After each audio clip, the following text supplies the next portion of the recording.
नमस्कार, जय हिंद। अभी हम उपस्थित हैं जैसे कि चंपारण ग्रुप ऑफ इंस्टीट्यूट के डायरेक्टर के केबिन में, और डायरेक्टर सर हमारे समीप है। और जैसा कि अभी देखा जा रहा है, कुछ समय से जो है यहाँ पे ये जो इंस्टीट्यूट है जो कि धूम मचा रखा है, हर जगह खबर देखने को मिल रही है। और वही जानने के लिए हम यहाँ पे पहुंचे हुए हैं कि किस तरह के कोर्सेज आप प्रोवाइड कर रहे हैं और किस तरह से इसका सेटअप आप बना रहे हैं, ताकि यहाँ इस चंपारण में इस तरह का अगर सेटअप मिलेगा तो बच्चे बाहर क्यों जाएंगे इस तरह के कोर्सेज करने के लिए। तो सर, आपका बहुत बहुत स्वागत है हमारे चैनल पे। तो सबसे पहले सर, अपना परिचय देते हुए इस जगह का आप एक बार ये बताएं। मैं डॉक्टर सलाउद्दीन हूँ। मैं चेयरमैन हूँ चंपारण ग्रुप ऑफ इंस्टीट्यूशन का। और ये मरजदवा में, जो बेतिया से लगभग 40 किलोमीटर की दूरी पे है, मरजदवा रेलवे स्टेशन, यहीं पे परसा गांव है, इसी में स्थित है ये चंपारण ग्रुप ऑफ इंस्टीट्यूशन। इसमें मल्टी डिसिप्लिनरी कोर्सेज है, हमारे कॉलेजेस अलग अलग है। जैसे नर्सिंग कॉलेज है हमारे पास, पॉलिटेक्निक की कॉलेज है, जनरल डिग्री कॉलेज है, वोकेशनल कॉलेज है, ITI है। यहाँ इस कैंपस में ये कॉलेजेस चलती है। इसके अतिरिक्त हमारा चंपारण में, पश्चिमी चंपारण के अंदर में एक और कॉलेज कैंपस है, वो है भैरवगंज गांव में। भैरवगंज स्टेशन से 1 किलोमीटर की दूरी पे भैरवगंज गांव है, वहां पे है मेरी कैंपस। उसमें 2 कॉलेज चलती है मेरी। एक डिग्री कॉलेज है, BA BSc BCom, जो बिहार यूनिवर्सिटी मुजफ्फरपुर से एफिलिएटेड है, और एक पॉलिटेक्निक कॉलेज है जो AICT से अप्रूवल है। सर, जैसे देखा जाए कि बाहर इस तरह के कॉलेजेस बहुत सारे होते हैं, लेकिन आपके विचार में ऐसा क्या आया कि आप चंपारण में इस तरह का सेटअप डाल दिए और यहाँ के बच्चों के उज्जवल भविष्य के लिए देखा जा रहा है कि हर तरह के कोर्सेज आप पे प्रोवाइड करा रहे हैं। जैसा आपने कहा, यही चीज है कि बच्चे के भविष्य को देखते हुए, मेरा पुश्तैनी गांव है ये, मैं यहीं के रहने वाला हूँ। बाद में हम लोग जाके पटना में बस गए, लेकिन यहाँ जब आए, मेरी माता जी का देहांत हुआ, उसके बाद जब आए तो देखे कि इस क्षेत्र में तो कोई कॉलेज नहीं है। मुझे स्पेशली डिग्री कॉलेज पे फोकस करनी थी कि डिग्री कॉलेज यहाँ पे नहीं है। जो लड़कियां पढ़ने के लिए जाती हैं, जो लड़का पढ़ने के लिए जाता है, क्योंकि ये जो क्षेत्र है वो यहाँ पे थारू बहुल है, ये नेपाल की तराई में बसा हुआ ये एरिया है। सिकटा विधानसभा क्षेत्र पड़ता है। ये इस पूरे विधानसभा के अंदर में 50 किलोमीटर में डिग्री कॉलेज नहीं है। अगर लड़की को जाना है तो 50 किलोमीटर जाना पड़ेगा। उसके लिए गार्जियन का होना जरूरी है। पुराने लोग हैं, उतने ज्यादा डेवलप नहीं है कि लड़कियां अकेले चल जाए, गाड़ी उठाए और चली गए, उस तरह की सारी सुविधाएं है नहीं। तो ये चीजों को देखते हुए, जिससे बहुत लड़कियां वंचित रह जाती थी पढ़ाई से, दूर है तो चूंकि जा नहीं पाते, तो उस चीजों को देखते हुए मेरे ध्यान में आया। चूंकि मैं इसी क्षेत्र से, एजुकेशन क्षेत्र से पहले से काम करते आ रहा हूँ, तो मेरे ध्यान में ये चीजें बटा हुआ था। मैं उसी को देखते हुए यहाँ पे कॉलेज एस्टेब्लिश किया, पारा मेडिकल कॉलेज खोला, जो अपने पिताजी के नाम से सलीम मेमोरियल पारा मेडिकल कॉलेज एंड हॉस्पिटल है ये। इसके अतिरिक्त मैंने दूसरा कॉलेज 2021 में खोला, वो डिग्री कॉलेज खोला। स्पेशली मेरी जो ध्यान थी यहाँ के लोकल लोगों पे थी, कि मैं उन लोगों को ध्यान में रखते हुए ये कॉलेज खोला, और जिसका बेनिफिट है कि आज 10,500 बच्चे हमारे यहाँ पढ़ रहे हैं, और वो सभी इसी क्षेत्र के बच्चे हैं।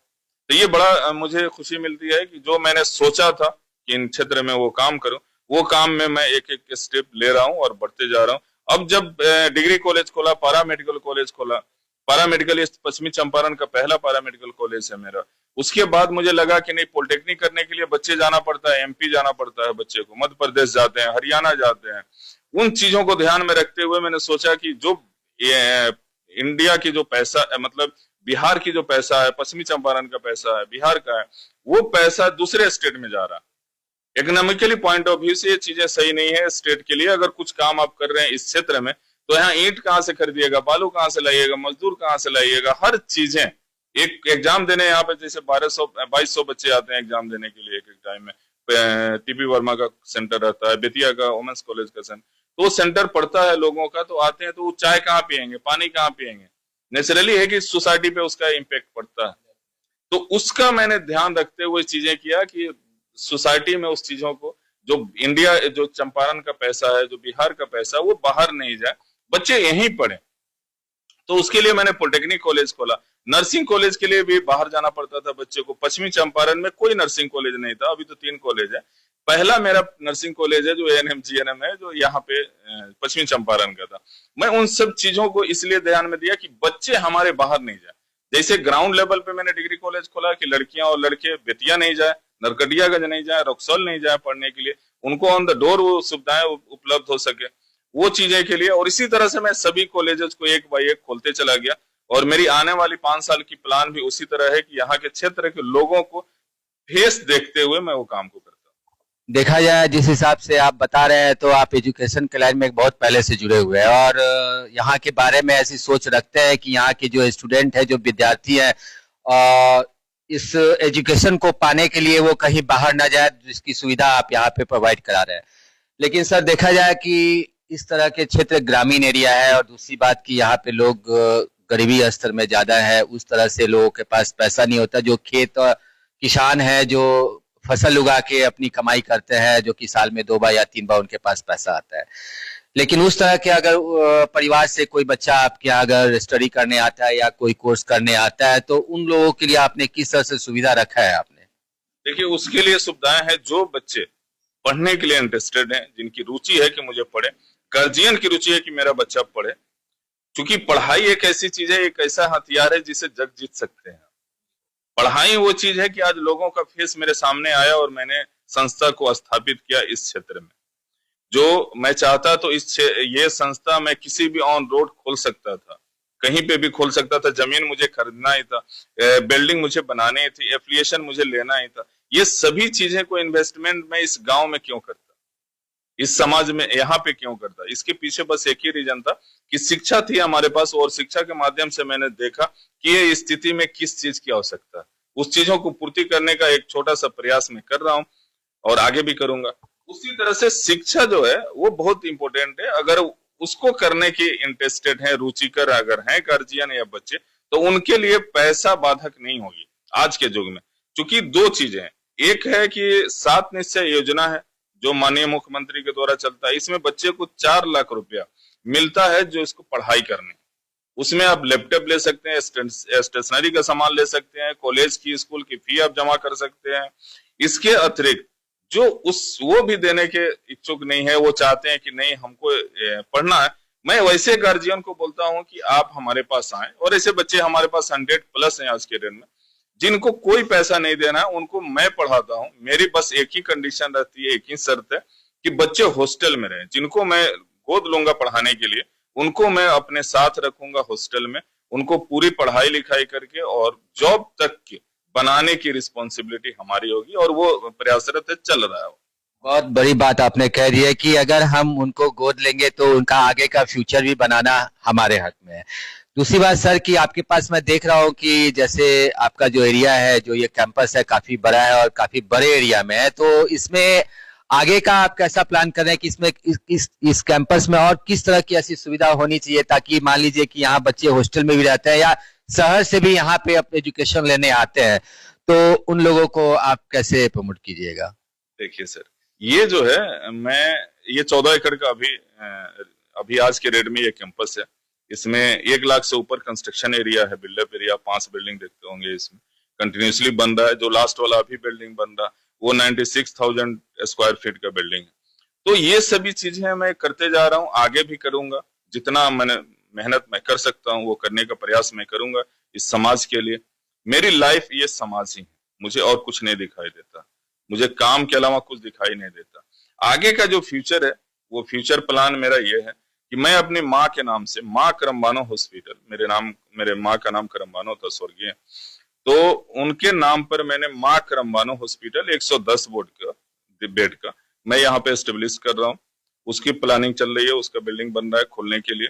जो इस क्षेत्र में जो हॉस्पिटल और डॉक्टर्स की जो स्कार्सिटी मैं देखता हूँ, उन लोगों के लिए जो एक छोटा सा कोई इलाज करवाने जाते हैं उसके लिए दलाली देनी पड़ती है, बाहर में बहुत तरह के मेडिएशन काम करना पड़ता है, तब वो बच्चे आदमी का इलाज होता है आज के डेट में। मैं उन चीजों को यहाँ मैनहट्टन ब्लॉक में दूर करना चाहता हूँ।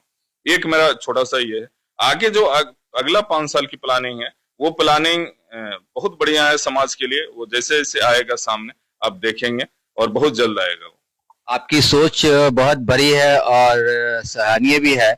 लेकिन सर एक बात और कि आप यहाँ पे जो भी बच्चे आते हैं उनका शिक्षा अगर पूरी हो जाती है, कोर्स कंप्लीट हो जाता है, तो उन लोगों को प्रमोट करना वैसी जगहों पे जहाँ पे जाके वो अपनी जॉब हासिल कर पाए, कुछ पैसा अर्न कर पाए, तो उस तरह का भी दिशा निर्देश आप लोग देते होंगे? जी, दिशा निर्देश नहीं, उस पर वर्कआउट होता है हमारी और चल रहा है वो। जो भी बच्चे हमारे से पास आउट होंगे, अभी डिग्री कॉलेज के बच्चे पास आउट हुए हैं हमारे पास, पहला सेशन था, क्योंकि 2021 का कॉलेज है ये। 4 साल में जो डेवलपमेंट देखते हैं वो 4 साल की डेवलपमेंट है इस कॉलेज की। तो जो बच्चे पास आउट होंगे, जैसे पॉलिटेक्निक के बच्चे हैं, नर्सिंग के बच्चे हैं, तो नर्सिंग की तो बहाली हर 6-6 महीना पे आ रही है, नर्सेज की, एएनएम हो, जीएनएम हो, बीएससी हो। जो भी बच्चे करना चाहते हैं गवर्नमेंट खुद बहाली उनकी कराती है, वो भी नहीं तो हमारी अपनी हॉस्पिटल हो रही है 110 बेड का, तो उसमें बच्चे की हम प्लेसमेंट करवा सकते हैं। बहुत ऐसी चीजें हैं जो हेल्थ में जो जुड़ा हुआ, चाहे वो पैरामेडिकल के बच्चे हो या नर्सिंग के बच्चे हो, वो बेकार नहीं बैठ सकते। बस एक ही चीजें हैं कि वो हॉस्टल में रहने चाहिए हमारे, क्योंकि जब बच्चे हॉस्टल में रहते हैं तो उनको हम टोटल ट्रीटमेंट देते हैं। मॉर्निंग में कितने बजे उठना है, प्रेयर कितना बजे करना है, तैयार कितने बजे होना है, ये क्लासेज में कब जाना है, लैब कब करना है, कंप्यूटर लैब कब करना है, प्रॉपर रूटीन उनको फॉलो अप करा। पूरी रूटीन मैं फॉलो करवाता हूँ उस चीजों को। ये सभी चीजें जो है आदमी को पर्सनालिटी डेवलप करती है, आपकी सोच समझ डेवलप करेगी, आपकी टोन चेंज हो जाएगी। तो जैसा एटमॉस्फेयर मैं इस कैंपस के अंदर में दूंगा, वैसा ही बच्चे तैयार होंगे। हमारे पास 100 सीसीटीवी कैमरा है, जो कैमरे ये उनको दिखाते हैं कि वो बच्चे कहाँ पे हैं। यहाँ पे आप सभी बच्चे को किसी भी कैंपस में, आज 5 बिल्डिंग में, किसी भी बिल्डिंग में बच्चा कहीं भी है, मैं देख सकता हूँ उनका बेडरूम छोड़ के। ऑलरेडी सारा का सारा कैमरा के अंदर। जी, तो वो जब पर्सनालिटी डेवलप मैं कर दूंगा तो इसके बैकअप में मैंने होमवर्क तैयार कर चुका हूँ। जैसे गुजरात के अंदर में, ग्रेटर नोएडा के अंदर में, हरियाणा में हमारी प्लेसमेंट जो कंपनी है उनसे हमारी टाई अप है। जैसे वो तैयार होंगे, पॉलिटेक्निक के बच्चे हों या आईटीआई के बच्चे, उनकी प्लेसमेंट हमारी वहां पे होगी। तो पढ़ाई के साथ, पर्सनालिटी डेवलपमेंट के साथ, जो उनकी प्लेसमेंट, जो आपने सवाल किया कि प्लेसमेंट उनकी कैसे होगी, वो सभी चीजें हमारी तैयार है। बच्चे जैसे पास आउट होंगे उनकी प्लेसमेंट की गारंटी हमारी रहेगी। चंपारण का जो नाम है, और मैं चाहता हूं चंपारण के उन सारे स्टूडेंट जो भी विद्यार्थी हैं, उन लोगों को आप क्या संदेश देना चाहिएगा? मैं यही संदेश दूंगा सारे बच्चे को कि आप मेहनत करके पढ़े, माता पिता का किसी का मुंह नहीं देखें और पढ़ाई की तरफ प्रेरित रहें, क्योंकि पढ़ाई वो चीज है जो आपको बुलंदी पे पहुंचाती है। जितने भी बड़े लोग हुए, कुछ एक्सेप्शन छोड़ दिया जाए, तो बिना पढ़ाई के, बिना नॉलेज के कोई बड़ा नहीं बना है। अगर आपको सच में चाहते हैं कि अपने पैर पे खड़ा रहें और माँ बाप का नाम रोशन करें, अपने समाज का नाम रोशन करें, तो उसके लिए मेहनत करें और पढ़ाई करें। क्योंकि बिना मेहनत करके पढ़ाई किए आप कोई भी शॉर्टकट रास्ता से आप कुछ नहीं कर सकते हैं। मेरी सभी लोगों से ये दरखास्त रहेगी, निवेदन रहेगा कि पढ़ाई करें, क्योंकि पढ़ाई वो हथियार है जिस बल पे आप जग जीत सकते हैं।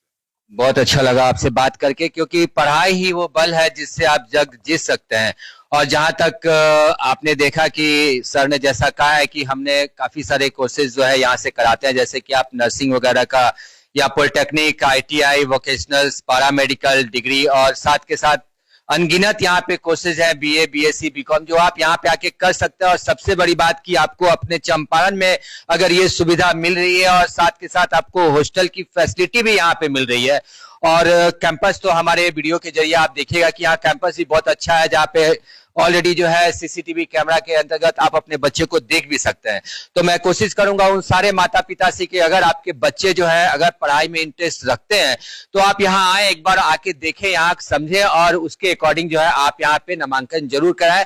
क्योंकि बच्चों के फ्यूचर के लिए जहां तक यहाँ मैं देख रहा हूं कि ये सबसे बेटर प्लेटफॉर्म है, और चंपारण ग्रुप ऑफ इंस्टीट्यूट। तो बने रहे हमारे वीडियो के साथ। और जो दर्शक देख रहे हैं, एक बार आप इस वीडियो में इस कोर्सेज का जो पैम्पलेट है मैं डालूंगा, उसमें आप कोर्सेज भी देख सकते हैं। बहुत बहुत धन्यवाद।